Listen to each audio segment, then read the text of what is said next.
시편 73편은 지혜시요 또 교훈시로 분류가 됩니다. 신앙의 회의와 의문을 품다가 마침내 그 회의와 의문점에 대해서 해결점에 도달한 이후에 자신이 얻은 그 깨달음을 사람들에게 전달하고 있는 지혜로운 또 교훈을 주는 그런 시다라고 말할 수 있습니다. 당연히 깨달은 것을 말하니까 회의 가운데 있다가 깨달은 것을 말하니까 뭐 때문에 회의감에 빠졌는지 이것에 대해서 우리가 알 수가 있겠죠. 자, 1절부터 3절에 이 시인이 깊이 빠졌던 그 회의감의 그 원인에 대해서 나와 있습니다. 한번 볼게요. 이제 다 읽지는 못하지만 아까 읽었죠. 뭐라고 해요? 신앙과 현실이 괴리가 있는 것 때문에 이 시인이 지금 회의감에 빠졌다는 겁니다. 우리가 신앙 생활을 하면서 신앙이라는 것이 있다면 뭔가 앙모하는 대상을 우리가 이제 믿는다 이런 뜻이 이제 신앙인데 그 신앙이 있다면 우리는 누구나 자신의 이 신앙을 지탱하는 명제를 갖고 있습니다. 누구나 이 신앙의 근본이 되는 명제를 갖고 있어요. 이 시인의 경우에는 하나님은 마음이 정직한 사람과 마음이 정결한 사람에게 선을 베푸시는 분이다 라는 것을 신앙의 명제로 갖고 있었습니다. 우리 모두가 이런 식의 명제를 갖고 있습니다. 누구나 신앙이 있다면 그 신앙이 대상이 되는 분이 어떤 분이다 하는 그 명제를 갖고 있어요.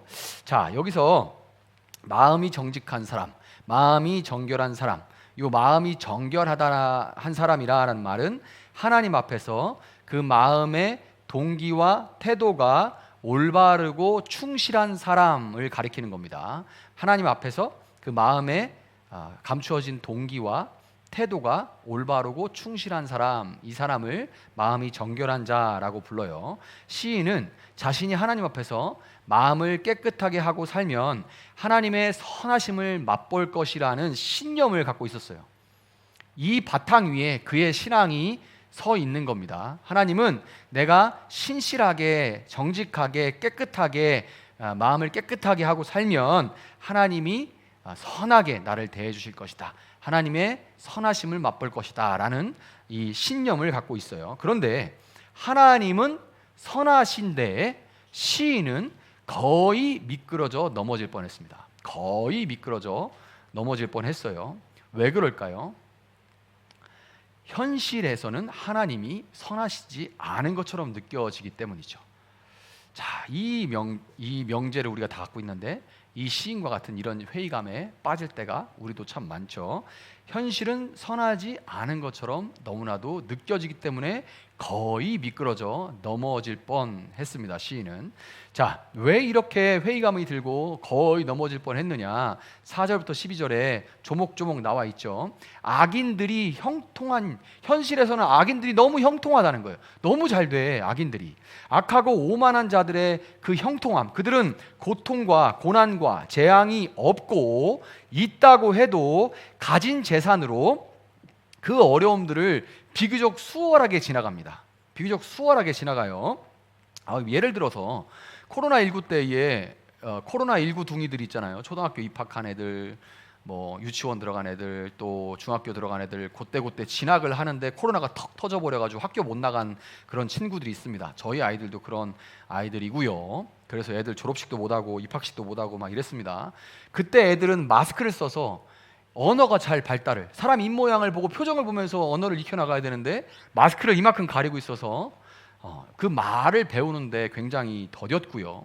그리고 뭐 말이 온라인으로 수업하는 거지, 애들 뭐 이거 그 탭 같은 거 꺼내놓고 혹은 노트북 꺼내놓고 밑에다가는 다 핸드폰 꺼내놓고 게임하고, 컴퓨터 위에다가 한쪽에는 그 선생님 띄워놓고 한쪽에는 온라인 게임 레벨업하고, 뭐 부모님이 같이 있으면서 봐주면 좋을 수 있지만 뭐 부모님도 맞벌이해도 어려운 게 현실인데, 그렇죠. 그런데 그때에 돈이 있는 부유한 사람들은 학교 안 가도 잘 됐다 하고 뭐 두세 명 뭐 이렇게 그룹 과외 혹은 뭐 1대1 과외를 하면서 오히려 학교 가는 시간을 아껴가지고 더 이렇게 교육을 아주 제대로 그러니까 과외를 아주 제대로 시킬 수 있는 그런 기회였다고 하죠. 그러니까 그 코로나19를 계기로 교육 격차가 더 압도적으로 벌어지죠. 그때 벌어진 것으로는 그렇게 격차가 난 상황에서 사회로 나가니까 사회에서 또 격차가 벌어지는 것은 어쩔 수 없이고, 그 세대는 그렇게 굳어지는 것은 참 안타깝지만 막을 수가 없죠. 그러니까 똑같은 어려움이 사람에게 닥쳐도 대부분 물질이 있고 잘 부자인 사람들은 피해가거나 피할 수 없는 것도 수월이 넘어가는 경우가 많이 있습니다. 뭐 부자라고 다 악하고 오만하다고 얘기하는 게 아니라 이런 세상적으로 형통한 사람들을 전체적으로 얘기하는 겁니다. 6절에 보면 오만은 그들의 목걸이요 폭력은 그들의 나들이 옷, 이렇게 돼 있어요. 오만과 폭력이라는 불의에도 불구하고 그 목걸이라는 건 장식이고 또 계급도 보여주는 거고요. 그 다음에 나들이 옷이라는 건 아무나 입을 수 있는 게 아니죠. 그래서 이 목걸이와 옷이 그들의 계급과 부와 지위를 계속해서 보여주는 겁니다. 그러니까 그것을 오만하고 교만한데도 불구하고 그들은 그 모습을 계속해서 부와 지위를 계속 유지하고 있다는 것을 말해줍니다. 7절 보면 이거는 개역개정으로 봐야 혹은 옛날의 개역성경으로 봐야 더 와닿아요. 이제 세번역보다는 여기 개역개정에 이렇게 되어 있습니다. 살찜으로 그들의 눈이 솟아나며 그들의 소득은 마음의 소원보다 많으며. 전 이 표현이 너무 재밌는데, 눈이 솟아난대. 여기 살찌고 여기 살쪄가지고 이렇게 되니까 눈이 튀어나온 것처럼 보이는 거죠. 여기 눈두덩이 이렇게 보이는 거예요. 살이 뒤룩뒤룩 쪄가지고. 자, 얼마나 잘 먹는지. 이게 주변 사람들은 와, 그냥 배고픈데 이 사람은 얼마나 잘 먹는지 살쪄서 눈이 튀어나올 정도이라고 이제 시인이 그거를 지금 얼마나 그게 속상했으면, 얼마나 분통이 터졌으면, 나는 배고픈데 내 새끼들도 제대로 깻잎도 못 때우는데 저 사람은 저 아기는 눈이 퉁퉁 막 툭툭 튀어나오네. 자, 근데 지금은 이게 안 맞는 표현이죠. 물론 지금도 아프리카에서는 실제로 그런 살집이 있으면, 이제 외국인들이 살집이 있으면 현지인들이 부럽다 이렇게 와서 얘기하는 적도 있습니다. 이제 경험한 일인데 어떻게 하면 너처럼 살이 찔 수가 있어?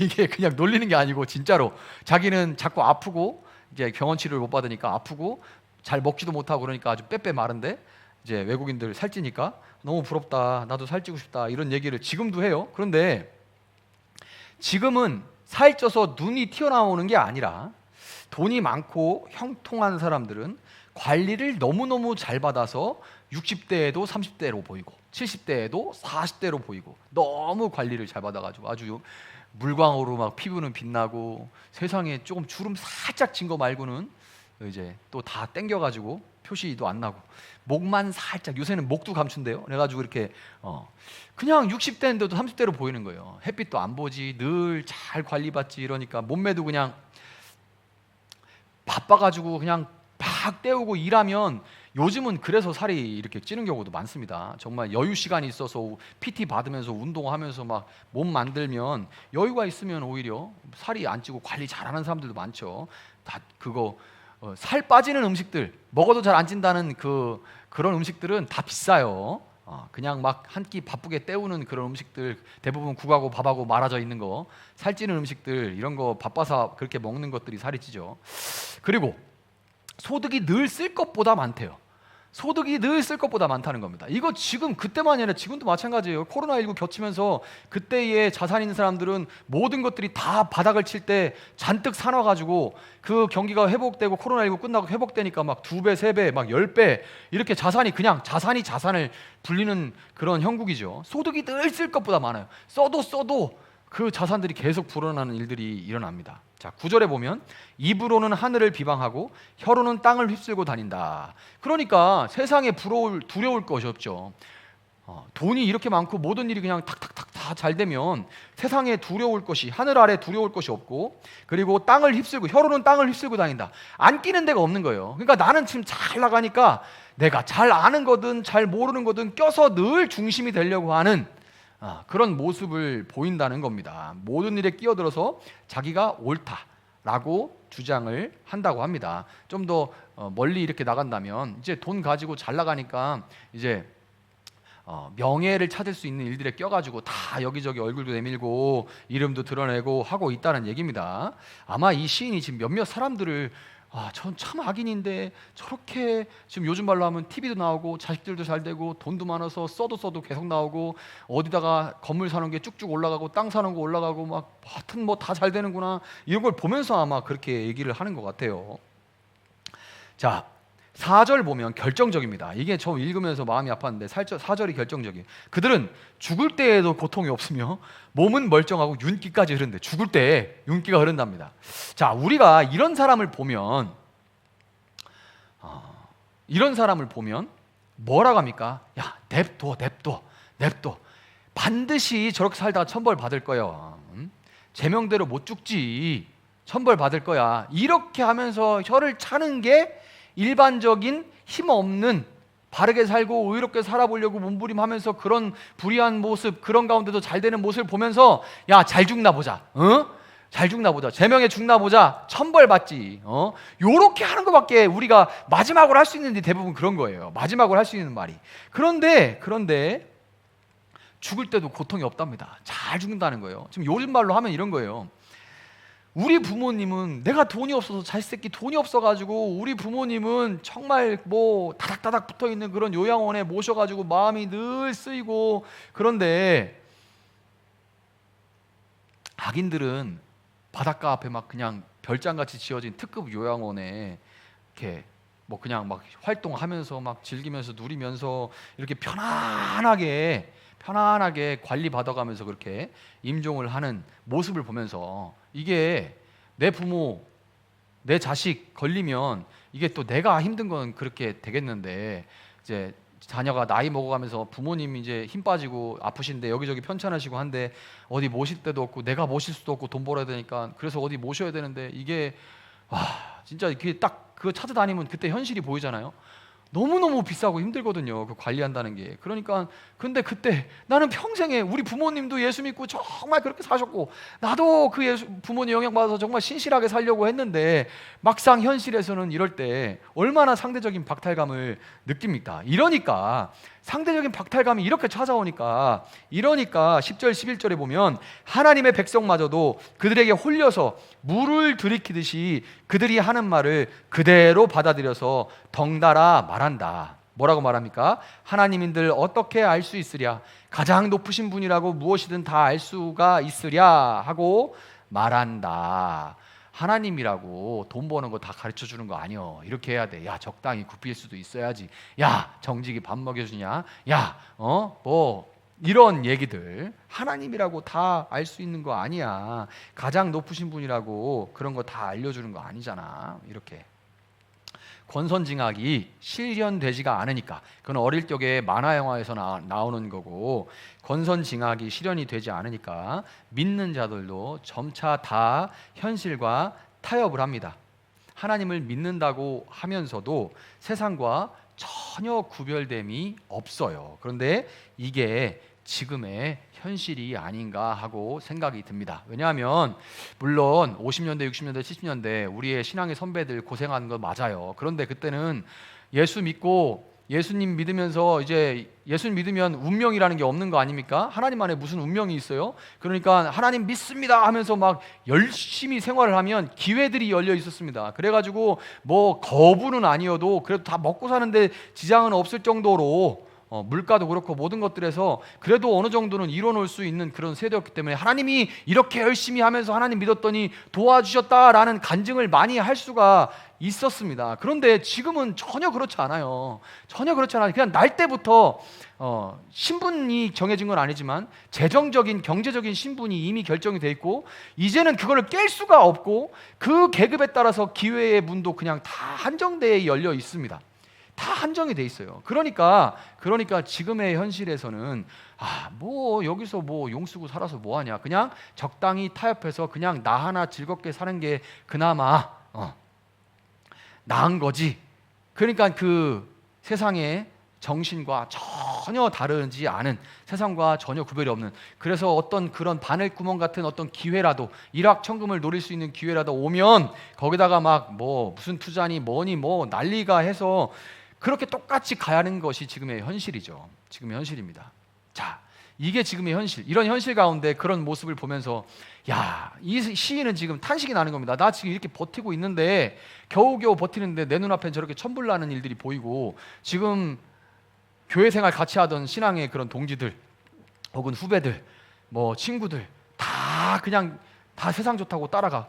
뭐 처음에는 가책 받지만 두 번, 세 번, 뭐 나중에는 야 너는 왜 안 하냐? 이렇게 얘기하고 있는 그런 현실에 12절에 시인이 이 절망적인 현실에 대한 결론을 이렇게 내려버립니다. 놀랍게도 그들은 모두가 악인인데도 신세가 언제나 편하고 재산은 늘어만 가는구나. 모두가 악인인데도 신세가 언제나 편하고 재산은 늘어만 가는구나. 이게 이제 현실에 대한 진단입니다. 이 시인이 그냥 인정한 거예요. 아, 현실은 이렇구나. 이 신앙 성경에 나오는 이런 얘기들은 이상이고 이게 현실이구나. 이렇게 인정을 하는 거예요. 뭘 인정합니까? 신세는 악인이어도 신세는 언제나 편하고 재산은 늘어만 가는 게 현실, 이렇게 인정을 한 겁니다. 13절부터 16절에 보면 이해할 수 없는 그 의인의 고통에 대해서 시인이 기록하고 있어요. 이런 상황을 이해할 수 없는 그 의인의 고통. 13절, 이렇다면 내가 깨끗한 마음으로 살아온 것과 내 손으로 죄를 짓지 않으려고, 죄에 안 지려고 벌벌 떨면서 살아온 그 깨끗하게 살아온 것이 다 허사란 말인가? 다 허사란 말인가? 아, 이거 너무 공감되죠. 이게 다 허사란 말이, 이게 다 헛짓이냐? 이 허사예요. 근데 이거 쓴 사람이 아삽이라는 레위인입니다.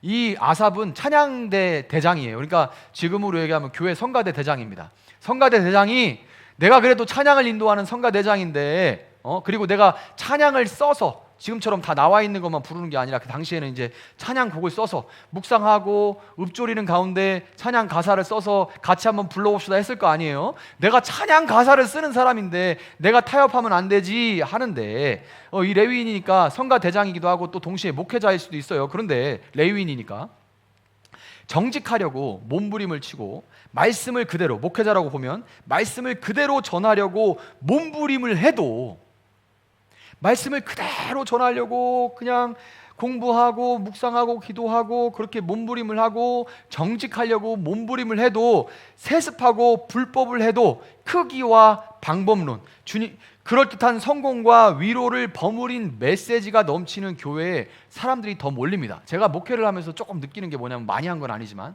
정직한 거 별로 도움 안 됩니다. 정직한 거, 그리고 깨끗하게 행정하는 거, 재정 깨끗하게 하는 거 사람들 별로 신경 쓰지 않습니다. 뉴스나 아니면 어떤 신문 기사 같은 거 보면 교회의 정직성 사람들이 엄청 신경 쓰는 것 같은데요, 그건 뉴스 속에 나오는 특수한 상황이고요. 일반적인 교회들에서는 재정 깨끗한 거, 뭐 청렴한 거 이런 거 신경 안 씁니다. 목사가 얼마나 설교 재밌게 하고, 얼마나 사람들을 잘 끌어다니고, 얼마나 행정이 잘 돌아다니고, 얼마나 이제 주일학교들이 이렇게 시스템이 잘 돼 있어서 부모들 마음 편하게 예배 드리고, 이런 환경들이 훨씬 중요해요. 훨씬 중요합니다. 정직하고 이런 거 별로 중요하지 않아요. 중요하지 않습니다. 그러니 이 레위인도 허사란 말인가 이렇게 얘기를 하죠. 14절에 보면 하나님 주님께서는 온종일 나를 괴롭히셨으며 아침마다 나를 벌하셨습니다. 온종일 나를 속을 더글더글 썩은다는 얘기죠. 그리고 아침마다 나를 벌하셨습니다. 이게 무슨 얘기냐면, 공감이 되는 게, 정직하려고 그러잖아요. 목회자가 정직하려고 그러면 완벽을 요구합니다. 정직하려고 그러면 그냥 정직하지 않고 두루뭉술하면 뭐라 안 하는데, 정직하려고 그러면 완전함을 요구합니다. 권위를 내려놓고 형제로 대하려고 하면 우습게 여겨요. 우습게 여깁니다. 양들의 음성에 귀를 기울이려고 하면 내 목소리만 들어달라고 합니다. 양들의 목소리에 이게 목사하고 성도하고 거리를 둬가지고 이제 설교만 하고 이렇게 딱 거리를 적당히 두는, 그러지 않고 정말 현장에 들어가서 목소리를 듣고 양의 음성을 듣고 하려고 그러면 양들은 내 소리만 들으라고 합니다. 내 소리만 들어달라 이렇게 말합니다. 온종일 나를 괴롭히고 아침마다 일어날 때부터 속을 썩습니다. 아침에 일어날 때, 기도할 때부터 마음이 너무 무겁게 그렇게 돼요. 그런데 이 모든 것을 감내하는 것은, 하나님은 마음이 정직한 사람과 마음이 정결한 사람에게 선을 베푸시는 분이라는 믿음이죠. 근데 이게 헛것인가 하고 지금 시인이 탄식을 하고 있어요. 너무 이게 고통스러운 거예요. 이게 다 헛것이란 말인가? 이렇게 사는 거 다 바보나 하는 짓인가? 헛것인가? 16절 보면 내가 이 얽힌 문제를 풀어보려고 깊이 생각해 보았으나 그것은 내가 풀기에는 너무나 어려운 문제였습니다. 자, 이걸 우리가 이제 좀 어려운 말로 실존적인 고민이다. 나는 뭐지? 나는 왜 이렇게 살지? 뭐 때문에 이렇게 살지? 이런 질문들, 나의 존재 자체에 대한 그런 도전, 이 내가 신앙생활하는 명제라고 세워놓은 것이 다 헛것이다라고 생각했을 때 나의 그 신앙의 기반 자체가 막 흔들흔들하는 거죠. 그러면 이제 우리는 그때부터 방황합니다. 여긴 어디? 나는 누구? 그래서 나름의 의미와 목적을 찾아보려고 막 이유를 갖다 붙여도 그거는 별로 변명이 그 답이 안 돼요. 그냥 한숨만 나오죠. 아유 그래 뭐 그냥 머리로는 알겠는데 가슴이 그거에 공감을 납득을 못하는 겁니다. 그래서 뭐 어떻게 하라고 이런 이제 반감만 들고 반대로 또 우울해지기도 하고 그러죠.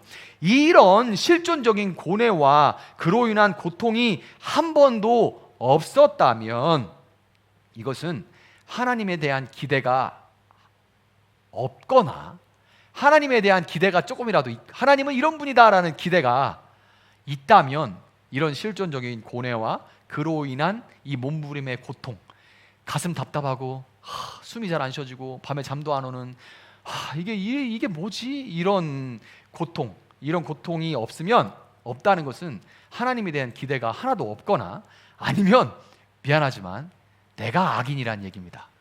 내가 악인은 형통하면 문제 없어요. 혹은 형통하진 않아도 그냥 내가 적당히 타협하고 막 이렇게 여기서 막 내가 하나님은 마음이 정결한 자에게 선을 베푸시는 분이다 라는 그런 명제를 붙들고 살지 않으면 별로 이게 고통스럽지 않습니다. 그러니까 하나님에 대한 기대가 없거나 아니면 내가 악인인 거예요. 내가 악인인 겁니다. 그런데 17절에 반전이 있죠. 이 반전이 참 놀랍습니다. 73편이 참 그래서 은혜가 되는데 17절에 보면 그러나 마침내 하나님의 성소에 들어가서야 악한 자들의 종말이 어떻게 되리라는 것을 깨닫게 되었습니다. 아멘. 제가 뭐라 그랬어요? 이 사람 레위인, 아삽은 레위인입니다. 그리고 굉장한 영성가로 이제 알려져 있어요. 아삽은 고라, 아삽 이런 사람들이 있죠. 그런데 이 레위인이 성소에 한 번 들어갔을까요? 목회자가 성소에 일주일이면 몇 번을 들어갈까요? 자주 들어갑니다. 자주 들어가요. 근데 이게 그렇죠. 지금 소위 이제 은혜가 되는 거죠. 그날 이유를 알 수 없게 그날 하나님의 임재를 경험한 겁니다. 이게 참 그렇죠. 이게 언제 올지 모르는 게 언제 그 하나님의 임재가 나를 찾아올지 모른다는 게 이게 신앙생활의 또 다른 맛인 것 같습니다. 제가 이제 농담 반 진담 반으로 하는 얘기가 하나님 정말 밀당의 귀재다. 정말 하나님 밀당의 귀재다. 그렇게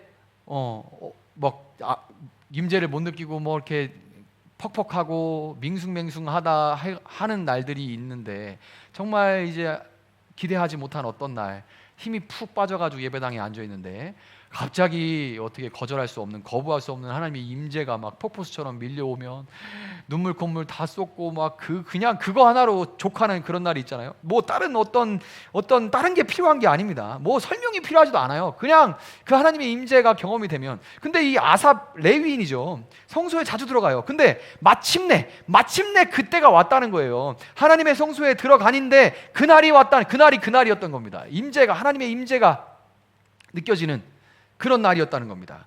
그때에 악한 자 하나님 진짜 살아계시구나. 그리고 이 악한 자들의 종말은 결국에 이렇게 되겠구나라는 걸 깨닫게 됐다는 거예요. 예배 가운데 하나님의 임재를 경험하고 지성의 고뇌에서 머릿속으로 막 씨름하던 그 고뇌에서 지성에서 영성의 세계로 넘어간 겁니다. 이게 비약이죠. 신앙생활은 비약입니다. 비약. 이단들의 사람들이 혹하는 이유는 뭐냐면 이 뛰어넘는 성령의 임재로 이것을 뛰어넘는 지성으로 고뇌하다가 도무지 알 수 없는 그 부분을 성령이 뛰어넘어주는 비약이 있는데 이거를 설명해봐 그러면 다 설명을 하기가 어려워요. 그 은혜 받았어. 이렇게밖에 할 말이 별로 없어요. 가슴이 뜨거웠어 라고 설명할 수밖에 없고, 그냥 하나님이 나와 함께 계시다고 분명히 나는 알았는데 눈에 보이는 것도 아니고 이걸 어떻게 설명하지? 그냥 나를 안아주시는 것 같았어. 이렇게밖에 설명할 수가 없죠. 근데 이단들은 그런 부분을 비유 짝풀이 같은 걸로 기가 막히게 설명을 해줘요. 이래서 이런 거고, 이래서 이런 거고, 이래서 이런 거고. 이 비약의 부분을 그냥 설명, 논리, 어떤 말도 안 되지만 어쨌든 비유 짝풀이 같은 걸로 설명을 해버립니다. 그러니까 사람들이 교회에선 되게 두루뭉술했는데 여기 이단에 오니까 아주 이게 명쾌하네, 이렇게 되는 부분이 있죠. 근데 여기는 그게 아닙니다. 지성에서 반드시 영성으로 넘어가야 되는 거예요. 지성에서, 물론 우리가 지성도 있어야 됩니다. 그러나 지성만으로 되지 않고 영성의 세계로 나아가는 경험이 있어야 돼요. 이 지성의 고뇌에서 영성의 세계로 시인은 넘어갑니다. 내가 넘어갈 거야 해서 넘어간 게 아니죠. 그날 마침내 성령께서 그 자리에 임재하신 겁니다.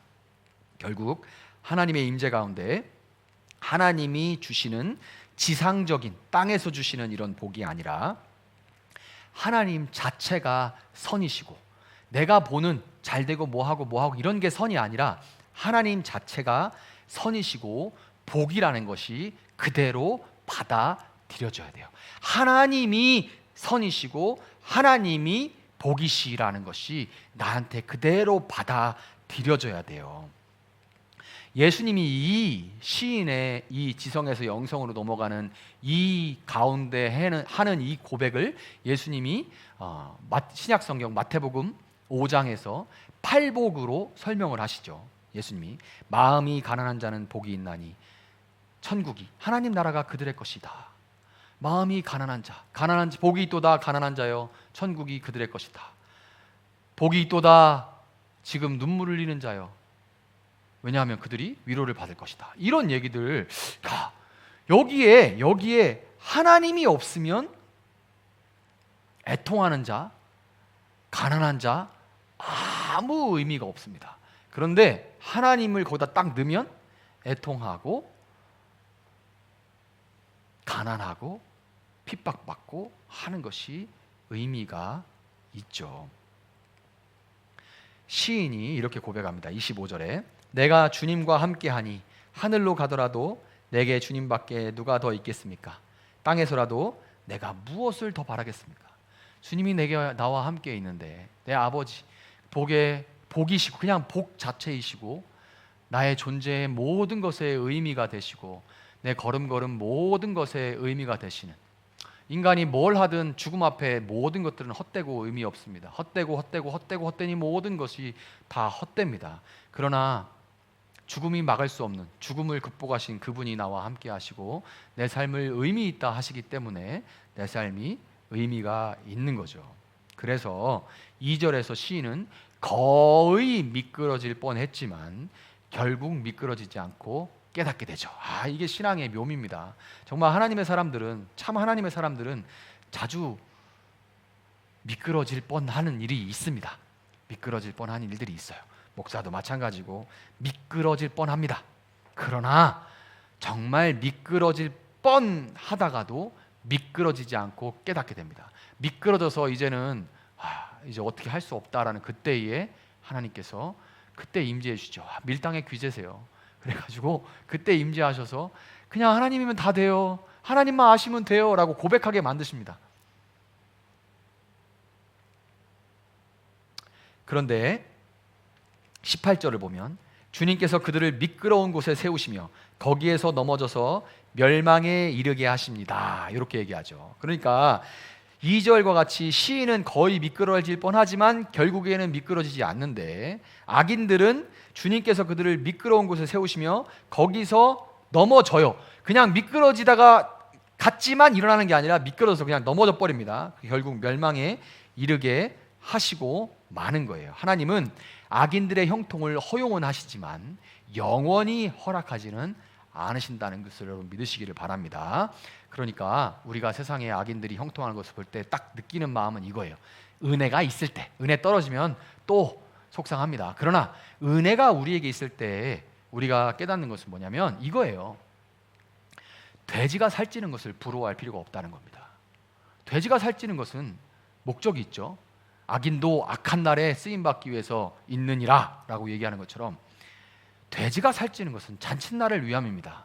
그러니 잔칫날이라는 것은 우리에게 잔칫날이에요. 돼지에게는 죽는 날이죠. 우리에게는 혼인잔칫날이고 돼지는 죽는 날입니다. 그날이 오면 죽는 돼지를 보고 저 살찐 거 봐. 얼마나 잘 먹어서 저래. 진주 목걸이도 했어. 이렇게 부러워할 필요가 하나도 없다는 거죠. 세상에 여러분 돼지 부러워하는 사람이 어디 있어요? 맛있겠다라고 생각하겠죠. 자, 시인이 질투한 거는, 이 악인들을 질투한 거는, 은혜가 떨어지면 우리 똑같이 시인하고 똑같습니다. 시인이 질투한 거는 내면에 나는 저들보다 의롭다, 나는 저들보다 낫다라는 생각이 있는 거예요. 그것이 전제로 있는 겁니다. 그래서 우리가 이 시간에는 내가 누구보다 낫다, 내가 그래도 정결하다, 나는 잘 살고 있다라는 교만한 마음을 혹시라도 품고 있다면 회개하시고, 또한 하나님의 집이 의롭게 살려다가 고통과 외로움, 이 실존적인 문제들을 가지고 고통을 겪고 있는, 세상에서 그 실존적인 문제를 가지고 씨름하다가 찾아오는 이 하나님의 집이 이 시인과 같이 마침내 하나님의 성소에 들어가 교회 와도 어떤 때는 밍숭맹숭 갈 수도 있죠. 그러나 분명한 것은 여러분, 교회를 중요시하지 않게 생각하고 예배를 중요시 않게 생각하면서 이 시인이 누리는 성소에 들어가 마침내 깨달았다라는 얘기를 말할 수는 없습니다. 물론 이렇게 말하죠. 하나님이 안 계신 곳이 어디입니까? 그렇죠. 그러나 니고데모에게 요한복음 3장에서 예수님께서 말씀하신 것이 뭐예요? 바람이 임의로 불다가 임의로 가지만은 이렇게 성령으로 난 자는 이렇게 말씀하시는데, 거기서 뭐라고 합니까? 바람이 임의로 분다라고 얘기를 하죠. 그러나 우리가 분명히 알 수 있는 건 뭐냐면 바람이 잘 부는 곳은 있습니다. 바람이 잘 부는 곳은 있죠. 건물 안에 있으면서 바람 불어라 하면 바람 붑니까? 동산 위에 올라가서 혹은 아파트 사이에 가서 바람이 불어기를 기대하는 것이 낫죠. 바람이 잘 부는 곳, 성령님이 임재가 충만하게 느껴지는 곳은 하나님의 사람들이 모여 기도하는 예배당이에요. 꼭 장소만 중요하다고 여기는 것이 아니라 시간과 마음을 구분하여 하나님을 바라며 모이는 예배당을 소홀히 여기면서 세상에서 살면서도 만날 수 있지, 어디서나 하나님이 계시니까 라고 얘기하는 것은 말장난에 불과합니다. 이 세상에서 하나님의 집이 의롭게 살려다가 고통과 외로움, 실존적인 문제를 겪고 있는 일이 와서 하나님의 정의를 새롭게 깨닫고 그분의 놀라운 위로를 경험하는, 하나님으로 충분합니다라고 고백하게 될 수밖에 없는 그런 회복의 장소, 하나님의 임재를 경험하는 곳이 될 수 있도록 이 예배당이 그런 곳이 될 수 있기를 기도해 주시길 바랍니다. 마지막으로 25절의 시인과 같이 하나님을 가까이 하는 것이 복이다라는 진리를 전파할 수 있기를, 내가 누려야겠죠 먼저, 그리고 그것을 전파할 수 있게 되기를 예수님의 이름으로 축복합니다.